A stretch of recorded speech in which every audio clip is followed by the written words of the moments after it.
يا ترى إيش الرابط بين أعمق شعور عندنا كبشر يعني الحب وبين أسمى هدف لعقولنا اللي هو المعرفة؟ هل هم شيئين مختلفين تماما ولا يمكن يكونوا وجهين لعملة واحدة أو حتى أساس وجودنا كله؟ هذه بالضبط هي الأسئلة اللي يتعمق فيها الكاتب ريبر هوم في كتابه الحب وجود والوجود معرفة. في الدقائق الجاية راح نكتشف مع بعض هذه الفلسفة الجريئة اللي تطرح فكرة أن خلاص البشرية كلها ممكن يكون في إعادة توصيل اللي انفصل، القلب والعقل، الحب والمعرفة. الحب والمعرفة توأم الوجود. بعبارة قصيرة وعميقة جدا، الكاتب ريبر هوبون يحط حجر الأساس لكل فلسفته. خلونا نتأمل في كلمة توأم. التوأم انولدوا سوا، أصلهم واحد، ووجود كل واحد فيهم مرتبط بالتاني بشكل أساسي. الكاتب هون ما يقصد إنه الحب شيء جميل والمعرفة شيء مفيد وبس، لا، هو يروح لأبعد من كده بكتير. الفكرة هي إنه وعينا بوجودنا، إدراكنا لأنفسنا في العالم، ما يبدأ بتحليل منطقي بارد، لكنه ينطلق من شرارة الإحساس الأولى، من ذاك الانجذاب الفطري للحياة اللي يسميه الحب. يعني من حب الطفل الرضيع لأمه يبدأ يكتشف العالم، ومن حب العالم للطبيعة تنشأ علوم البيئة، ومن حب الفنان الجمال يتولد الفن. فالحب هو الدافع الأصلي، والمعرفة هي الرحلة اللي تنطلق من هذا الدافع. ببساطة ما ينفصلون. وهنا يجي السؤال الأهم ويمكن الأكثر إيلاما. إذا كانت هذه العلاقة بين الحب والمعرفة هي الحالة الطبيعية الأصلية، طيب ليش عالمنا اليوم كأنه عايش في حالة انفصام حادة؟ كيف وصلنا لمرحلة تستخدم فيها أرقى درجات المعرفة العلمية عشان نطور أسلحة دمار شامل؟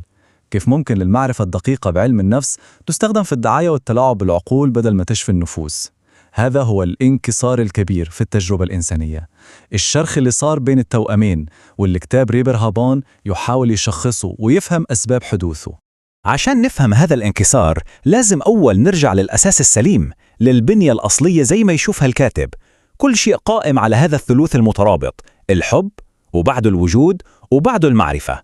هي مو بس ثلاثة مفاهيم جنب بعض، لا، هي أشبه بمسار تطوري، عملية متدفقة تبدأ من واحد وتوصل للثاني بالضرورة. ريبر هوبون يوضح لنا الرحلة هذه خطوة بخطوة. البداية دايما تكون بالإحساس، بالشعور، ذاك الاتصال الأولي بالعالم اللي حولنا واللي يترجم في أسمى صورة إلى الحب. هذا الحب، هذا الشعور بالاتصال هو اللي يصحي فينا الوعي بوجودنا. ما نعود مجرد كائنات تستقبل مؤثرات، بل نصير ندرك إننا موجودين كذات منفصلة ومتصلة في نفس الوقت. وهذا الوعي بالذات، هذا الإدراك للوجود، يفتح شهية ما تنتهي للأسئلة: مين أنا؟ إيش هذا العالم؟ كيف يشتغل؟ ومن هنا وبشكل حتمي تبدأ رحلة البحث عن الفهم، السعي الأبدي نحو المعرفة. هي مسيرة تبدأ من الإحساس في القلب وتمر بوعي الذات عشان توصل في النهاية لطلب الفهم في العقل. واللي يخلي الطرح هذا غني جدا هو أن المعرفة هنا مو محصورة في المختبر أو الكتب الأكاديمية. ريبر هوبون يشوف أننا نمتلك مجموعة متكاملة من المفاتيح عشان ندرك الوجود. يعني المشاعر مو عائق للمعرفة، بل هي مفتاحها الأول، والإدراك الحسي والإيمان والحدس اللي أحيانا يتجاوز المنطق، والتأمل الهادي والتفكير المنظم والتساؤل المستمر. كل هذه القدرات البشرية مو أدوات منفصلة، بل هي أجزاء من جهاز استشعار متكامل عشان نفهم حقيقتنا وحقيقة العالم، وكلها في جذورها تأخذ طاقتها من ذاك الاتصال الأولي، من الحب.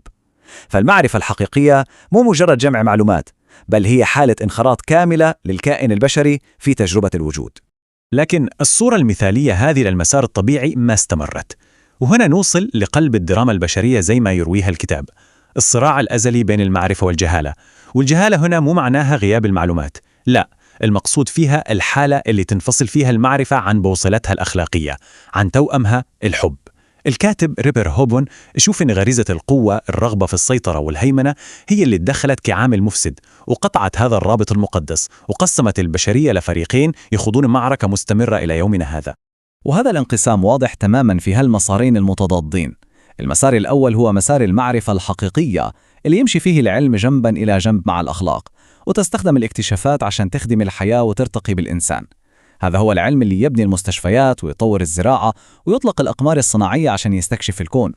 أما المسار الثاني فهو مسار الجهالة اللي يقترن فيه العلم بالانحلال والقوة العمياء. هنا يصير العلم أداة في يد الهيمنة، ما يهمه إلا تحقيق السيطرة حتى لو كان الثمن هو تدمير الإنسان والبيئة. هو نفس العلم، نفس المعادلات الفيزيائية، لكن الروح اللي تقوده مختلفة تماما، إنه صراع بين معرفة تحرر ومعرفة تستعبد. ولما نطالع في التاريخ نلاقي بصمات مسار الجهالة محفورة بالدم والنار. الحروب اللي ما وقفت، مآسي الإبادة الجماعية اللي يذكرها النص بوضوح زي الهولوكوست وهيروشيما وحلبجة، هي مو مجرد نوبات جنون عشوائية. من وجهة نظر ريبر هابون، هي النتائج المنطقية والحتمية للمعرفة المنفصلة عن الحب. الهولوكوست تطلب معرفة دقيقة بالإدارة واللوجستيات، وهيروشيما كانت قمة المعرفة الفيزيائية، وتدمير البيئة اليوم قائم على معرفة بالصناعة والكيمياء. كل هالكوارث ما كانت ممكنة لولا العلم، ولكنه العلم اللي فقد روحه، العلم اللي صار أداة عمياء في يد الجهالة. ونفس الشيء ينطبق على استغلال العقائد للسيطرة وانتشار التطرف والعنصرية، كلها أعراض لهذا المرض الأساسي. لكن الكاتب ما يكتفي بتشخيص المرض، بل يقدم العلاج. والحل اللي يقترحه مو مجرد نظرية سياسية أو اقتصادية، لا، هو أعمق من كده.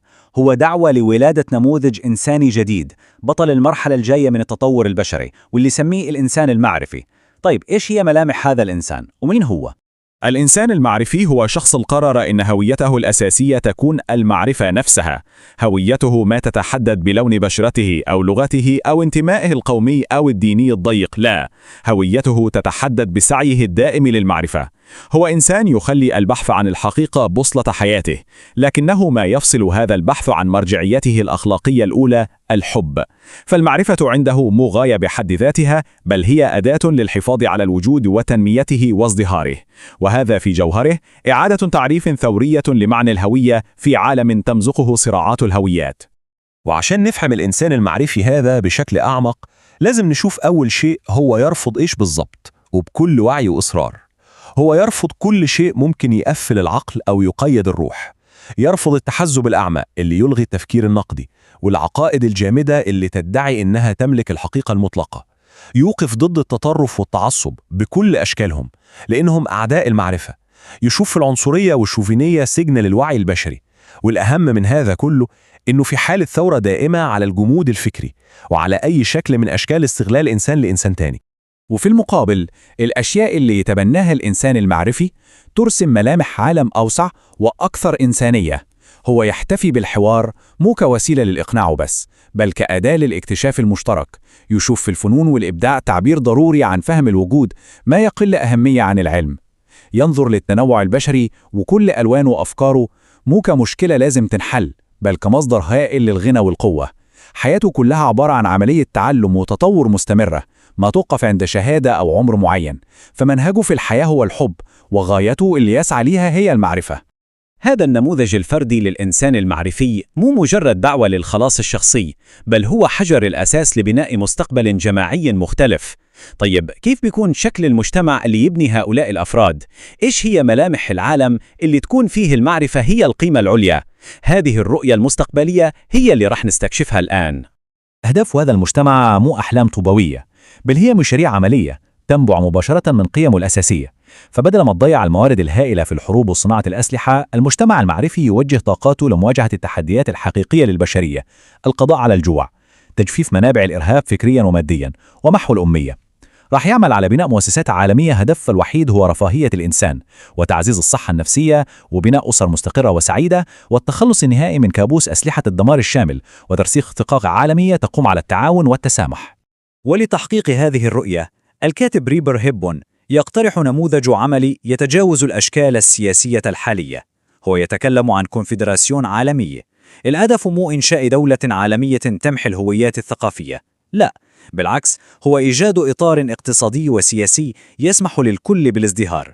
الفكرة هي خلق السوق اقتصادية عالمية موحدة يتعاون فيها المنتجون المعرفيون من كل مكان في العالم لتحقيق رخاء مشترك وتحفيز الابتكار اللي يخدم الجميع، والانتقال من منطق منافسة الصفرية المدمرة إلى منطق التعاون اللي يحقق الربح للجميع. والآن وإحنا نقرب من نهاية رحلتنا في استكشاف أفكار هذا الكتاب، حان الوقت نجمع كل الخيوط ونلخص الرسالة الجوهرية. إيش هو الطريق اللي يدعونا له ريبر هوبون، وإيش هي الغاية النهائية من كل هذا السعي؟ يمكن تكون هذه الجملة هي الأجمل والأكثر تركيزاً في الكتاب كله: المعرفة انحياز مطلق للحب والجمال. هذه مو مجرد عبارة شعرية، بل هي إعادة تعريف جذرية لطبيعة المعرفة. الفكرة الشائعة تقول إن المعرفة لازم تكون محايدة وموضوعية، لكن ريبر هوكيبون يشوف إن المعرفة الحقيقية في جوهرها مستحيل تكون محايدة، لأنها كلما تعمقت أكثر في فهم قوانين الوجود، أدركت بالضرورة إن البناء أجمل من الهدم، وإن التعاون أقوى من الصراع، وإن الحياة أثمن من الموت. فالمعرفة الحقيقية منحازة بفطرتها لكل شيء بناء وخير وجميل، هي بطبيعتها ترفض القبح والاستغلال والعدمية. ونختم بهذا السؤال اللي يتركه الكتاب يتردد في عقولنا.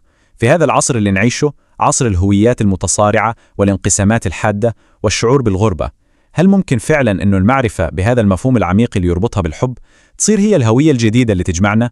هوية تتجاوز حدود الجغرافيا والتاريخ والعرق وتضع البشرية كلها على مسار مشترك نحو مستقبل يليق بإمكانياتها الحقيقية؟ سؤال ما له إجابة سهلة، لكنه يفتح أمامنا أفق للتفكير والتأمل. عادة عندما نتحدث عن الاكتشافات الكبرى للبشرية يعني يذهب التفكير مباشرة إلى العبقرية الفذة أو ربما الحاجة الماسة والمجردة للبقاء.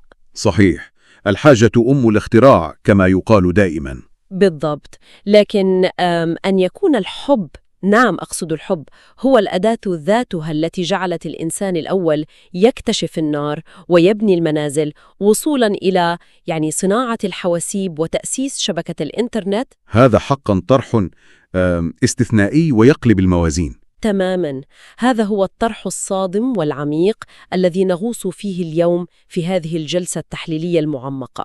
نحن أمام نص فلسفي مقتطع من كتاب الحب وجود والوجود معرفة للكاتب ريبر هيبون، نص لا يكتفي بقراءة التاريخ بل يفكك الجوهر الذي يبنى عليه الوجود البشري. بالفعل، الكثافة الفكرية في نص الكاتب ريبر هيبون استثنائية جدا. هو يقدم منظومة متكاملة تبدأ من اللحظة البيولوجية والروحية الأولى للوعي، وتتمدد لتفسر أعقد الصراعات الجيوسياسية. نعم، بل وتصل إلى تقديم مشروع متكامل للخلاص البشري أيضا. نمضي أبعد في تفكيك هذه المنظومة. من المهم جدا توضيح منهجيتنا للمستمعين. نحن نستعرض أفكار الكاتب ريبر هيبون كما وردت في نصه الأصلي بحيادية تامة. مهمة التفكيك والفهم دون تحيز. بالضبط، الهدف هو الفهم العميق دون تبني أو رفض لأي موقف سياسي أو أيديولوجي أو تاريخي ورد في المصدر.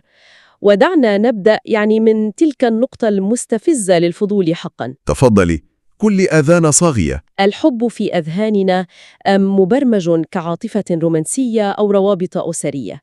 كيف يعيد هذا النص تعريف الحب ليكون محركاً تقنياً وحضارياً؟ هذا التساؤل يضعنا مباشرة أمام العصب الرئيسي لفلسفة الكاتب ريبر هيبون. ما يفعله النص هنا هو تجريد الحب من قالبه الرومانسي الضيق والمستهلك، ليعيد تعريفه كأول ارتباط حقيقي بالوجود، أليس كذلك؟ تماماً. الفكرة تبدأ من نقطة الإدراك. الكاتب يطرح أن أول ما يعيه الكائن هو إدراكه للوجود المحيط به، ومن خلال انعكاس هذا الوجود يدرك الكائن ذاته. إذن الحب ليس مجرد خفقة قلب. لا أبداً، بل هو الرابط الأوحد والأول الذي يربط الإنسان بهذا الوجود قبل حتى أن يمتلك الأشياء. هو إدراك الجسم وفهم النفس. حالة من التناغم، مع ما يسميه النص الوجود المتقن الجميل. صحيح. دعني أضيف أن هذا التناغم هو الأساس الذي يبنى عليه كل شيء لاحقاً. دعنا نحاول رسم صورة ذهنية لهذا التسلسل. إذا تخيلنا الأمر وكأنه شجرة مهارات كتلك التي نجدها في الألعاب الإلكترونية المعقدة. شجرة مهارات؟ تشبيه مثير للاهتمام. أكملي. في هذه الألعاب لا يمكن فتح مهارة متقدمة دون المرور بالمهارة الجذرية في أسفل الشجرة. ما أقرأه في طرح الكاتب ريبر هابون هو أن الحب يمثل تلك المهارة الجذرية المطلقة. هو الأساس الذي لا مفر منه. بالضبط. الحب يفتح باب الإحساس بالوجود، والذي بدوره يفتح باب الرغبة في البقاء وحماية الجماعة. وهذا البقاء هو الذي يفتح باب اختراع التكنولوجيا والأدوات. هل هذا التسلسل يعكس ما يرمي إليه النص؟ تشبيه شجرة المهارات يقرب الصورة بشكل ممتاز، لكن الكاتب ريبر هابون يضيف طبقة أخرى من التعقيد والتفاعل.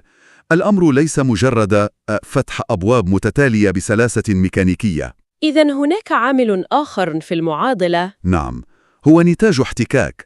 الحلقة الأهم في المنتصف هي المعرفة، خلاصة الاحتكاك بهذا الوجود المدفوع بالحب والرغبة في صون الحياة تنتج المعرفة. هذا الاحتكاك يولد صراعاً بالتأكيد. صحيح، ولكنه ليس صراعاً للإبادة في مراحله الأولى، بل هو صراع لترويض السلوك واكتساب المهارات.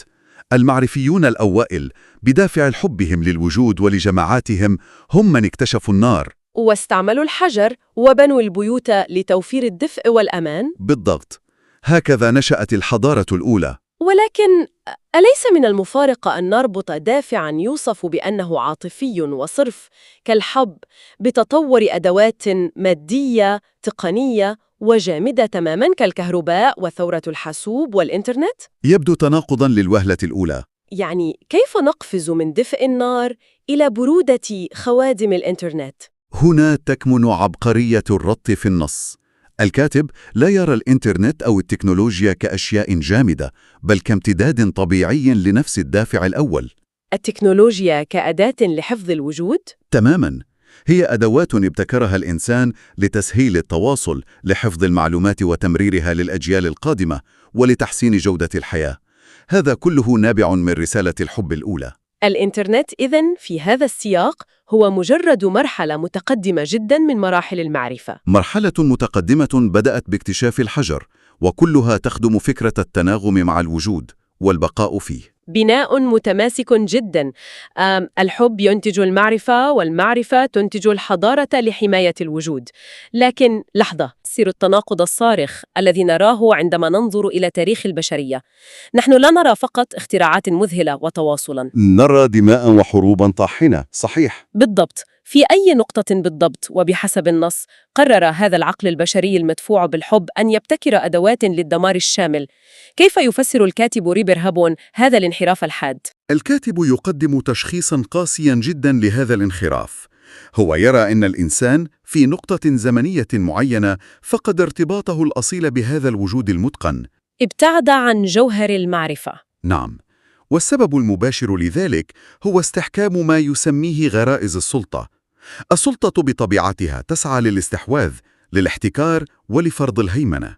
ولتحقيق ذلك كان لابد لها من إزاحة الكينونة المعرفية للإنسان. تماماً، لأن الكينونة المعرفية هي بطبيعة رسالة حية للحب ومشاركة الوجود. إذن السلطة لا يمكنها أن تعمل في بيئة تسودها المعرفة والحب المتبادل، لأن ذلك يتناقض مع فكرة الاستحواذ والتسلط. تحليل دقيق.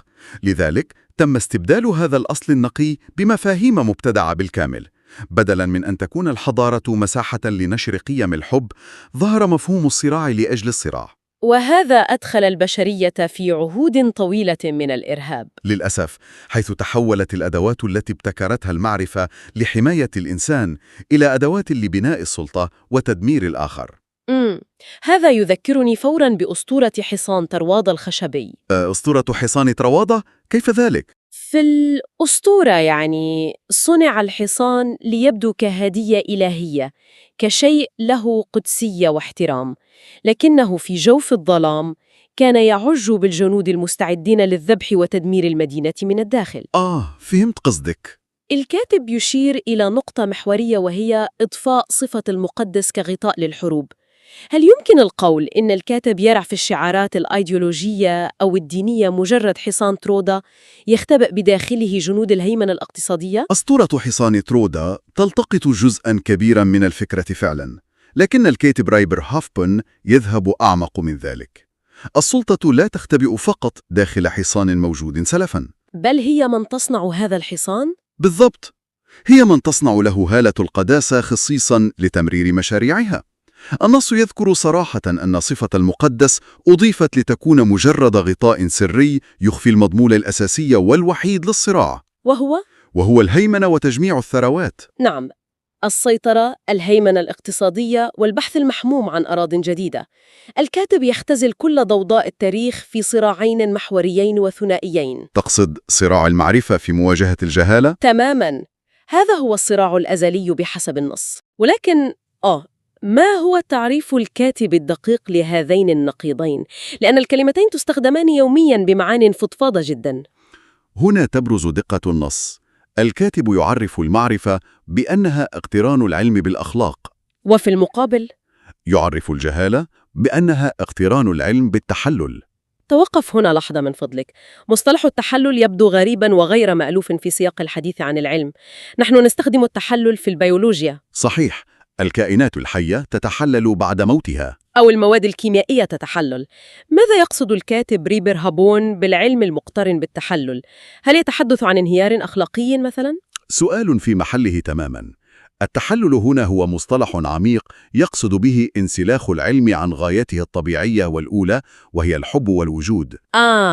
يعني عندما ينفصل العلم عن الأخلاق يتحلل من وظيفته البانية ليصبح أداة للتفكيك والهدم. بالضبط، هو تحلل لقيمة الإنسان ذاته الذي يصبح مجرد رقم أو هدف في حروب السلطة. السلطة تروج للقوالب الضيقة وتخلق مفاهيم الثابت لترسيخ هيمنتها، بينما يبحث المعرفيون، يعني أصحاب العلم المقترن بالأخلاق، عن التغيير والتطور نحو الأفضل، أي المتحول. وهذا الصراع بين الثابت والمتحول هو ما يمزق الوجود.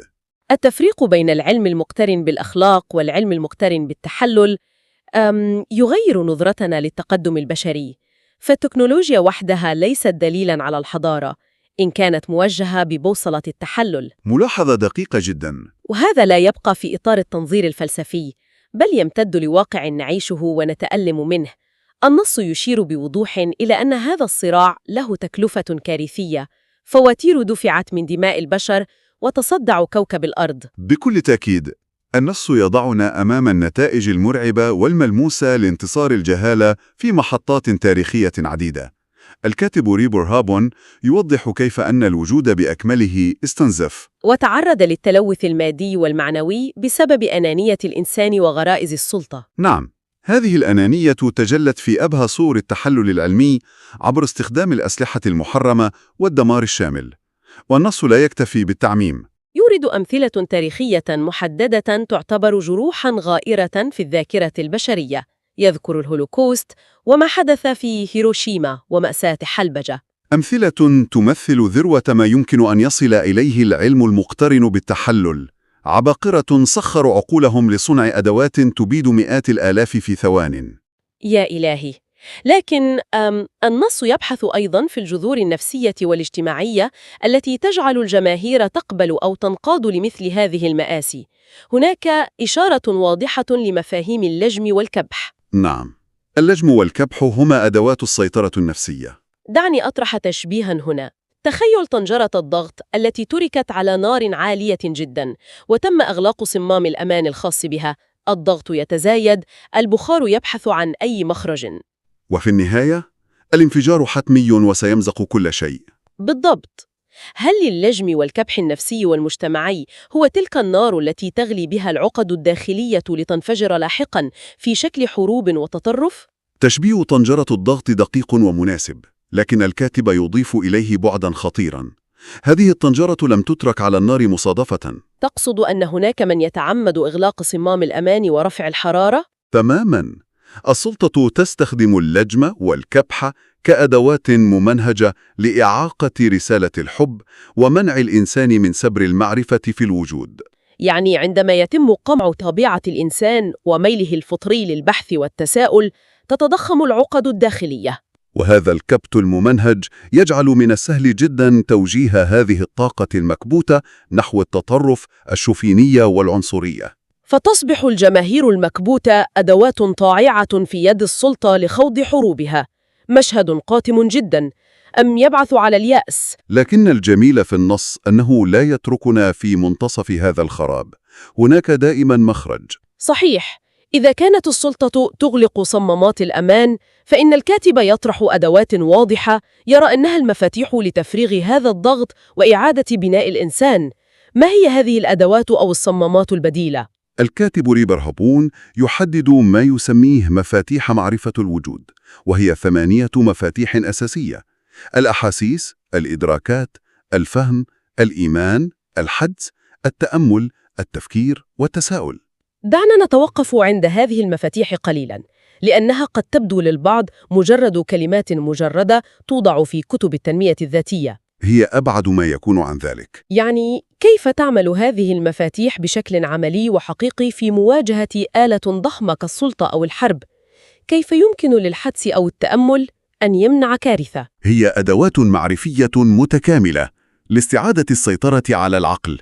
لنأخذ التساؤل والتأمل كمثال. في عصرنا الحالي، حيث يتم إغراقنا بالمعلومات الموجهة عبر خوارزميات تزيد من استقطابنا. وتضعنا في غرف صدى معزولة. بالضبط، في هذا العصر يصبح التساؤل فعلا ثوريا. أن تتوقف وتتأمل: لماذا أكره هذه المجموعة من البشر؟ من المستفيد من هذا الغضب؟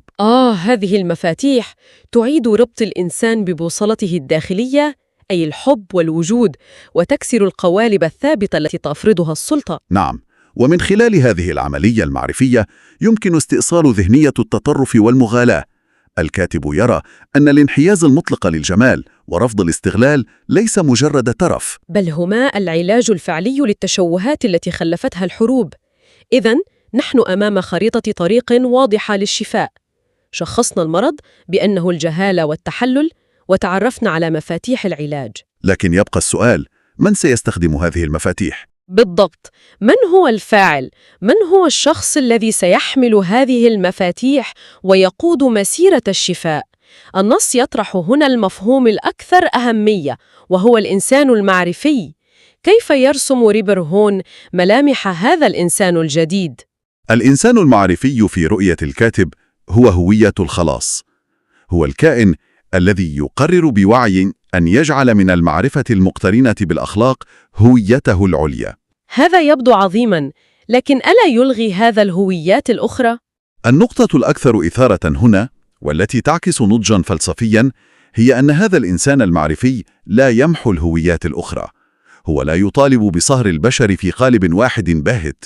يعني لا يلغي الكيانات أو القوميات أو الخصوصيات الثقافية؟ على العكس تماماً، هو يدرك أن وحدة الوجود الفائقة تتجلى وتتألق من خلال التنوع الإنساني والإثني والديني. هذا يعني أن الاختلاف ليس مبرراً للصراع، بل هو تنوع يثري المعرفة. بالضبط، ولذلك من أهم سمات هذا الإنسان المعرفي أنه يتجه لتعلم اللغات، ليس فقط كأداة اقتصادية، بل كوسيلة حيوية للتواصل الإنساني وكسر الحواجز. إنسان يرفض الحزبية الضيقة والتقولب في إيديولوجيات مغلقة. والأهم من ذلك كله أنه يقدس الحب لا كشعور عابر، بل كممارسة للأخلاق. الحب يتحول لديه إلى فعل يومي يترجم إلى رفض للظلم وبحث عن العدالة. كل هذا الوصف العميق والجميل يبدو ملهماً جداً، وربما يبدو في ظاهره طوبوياً أو مثالياً لأقصى حد. ربما يبدو كذلك، لكن الكاتب يفاجئنا بخطوة عملية. نعم، وأثناء قراءتي للنص استوقفني انتقال مفاجئ أحدث عندي ما يشبه الصدمة المعرفية. الكاتب ينقلنا بسلاسة مذهلة من هذا التأمل الفلسفي والميتافيزيقي العميق إلى مصطلحات تبدو جافة وعملية جداً. تقصدين حديثه عن الاقتصاد؟ نعم، فهو يطرح نموذجاً يسميه الكونفدراسيون لتحقيق سوق اقتصادية كبرى. ما الذي أتى بالاقتصاد وسوق العمل إلى قلب هذا الحوار عن الحب والوجود؟ هل يدرك الكاتب أن الأخلاق لا تكفي وحدها لإطعام الجائعين؟ هذا الانتقال هو بالضبط ما يمنح نظرية ريبر هوبون وزنها الحقيقي، ويخرجها من دائرة الطوبوية الحالمة إلى براغماتية التنفيذ.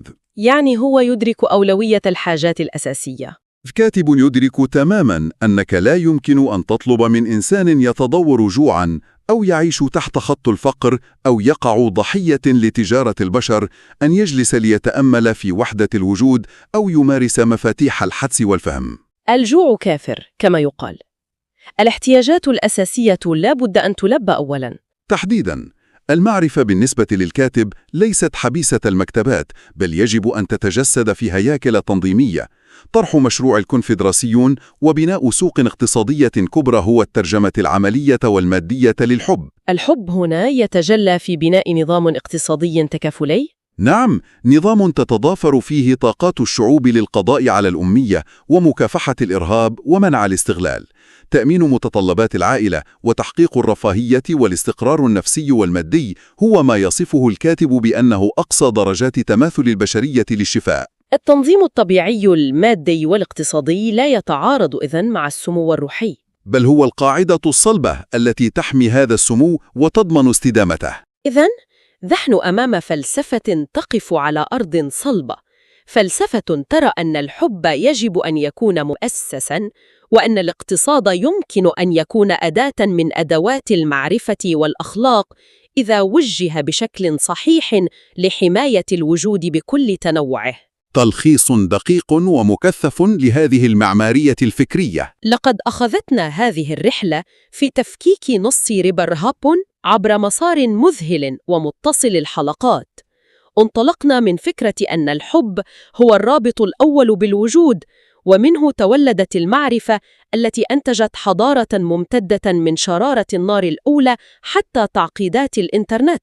ورأينا كيف تم اختطاف هذا المسار الحضاري عبر التاريخ بواسطة غرائز السلطة والجهالة، متدثرة بعباءة المقدس لتمرير مشاريع الهيمنة، مما أدى إلى كوارث كبرى استنزفت الكوكب. وصولاً إلى طوق النجاة المتمثل في بناء الإنسان المعرفي، ذلك الفاعل الذي يحتفي بالتنوع ويمارس الحب كأخلاق، ويطمح لبناء اتحادات اقتصادية ومعرفية مثل الكونفدراسيون تحمي البشرية من الاستغلال وتشفي جراح الوجود. ما يجب أن يترسخ بعد قراءة وتحليل نص من هذا النوع هو إدراكنا لحجم المسؤولية الفردية والجماعية. المعرفة ليست طرفاً فكرياً، بل هي الشرط الأساسي للبقاء والنجاة. الصراع بين الثابت الذي تفرضه السلطة للسيطرة وبين المتحول الذي يسعى له المعرفيون نحو الأفضل هو صراع يخوضه كل إنسان يومياً.